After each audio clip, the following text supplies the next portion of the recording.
टडन बावड्या कसं मास्तर म्हणीन तसं एक बावड्या म्हणला मला सर नळाचं गणित सांगा ना. नळाचं गणित लय अवघड जाते भाऊ. नळासारखं तर सोपं गणित कोणतं नाही जगामध्ये. सिंपल ट्रिक्स सांगतो चल.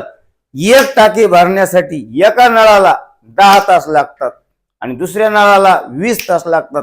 जर दोन्ही नळ एकाच टाइमला सुरू केले तर ती टाकी भरायला किती वेळ लागेल. याचा सिंपल फॉर्म्युला आहे, बारीक लक्ष दे. सिंपल आहे. समजा पहिल्या नळ भरायला एक्स धरू आणि दुसऱ्या नळाला वाय ग्रेड धरू. पहिल्या नळाला किती लागले 10, दुसऱ्याला किती लागले 20. लक्षात राहू दे. आणि फॉर्म्युला बघ x Y upon x plus y. लक्षात सिंपल आहे. म्हणजे दोघांचा वरी गुणाकार कर, खाली दोघांची बेरीज कर. काय अवघड गणित आहे रे. उगच म्हणतो गणित अवघड आहे काय नाही. बघ 10 अधिक 10 गुणिले 20 आणि 10 प्लस 20. काय आलं का रे. 20 10 200 अपॉन खाली किती राहिले भाऊ 30.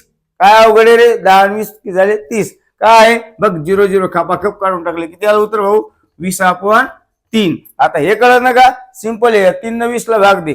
3 सक्क 18. कितीचा भाग बसला भाऊ 6चा.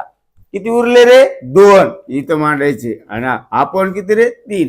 म्हणजे एवढा वेळ 100% लागणार भावड्या. हुशार आहे का नाही तायडे. चल मग तू 20 तासाऐवजी इथं मी किती तुला 15 तास. 15 म्हणजे एका नळाला 10 तास आणि दुसऱ्या नळाला 15 तास लागतील भरायला. तर दोन्ही नळाला किती तास लागतील भरायला सांग मग. गपकन फेक मग खपकन.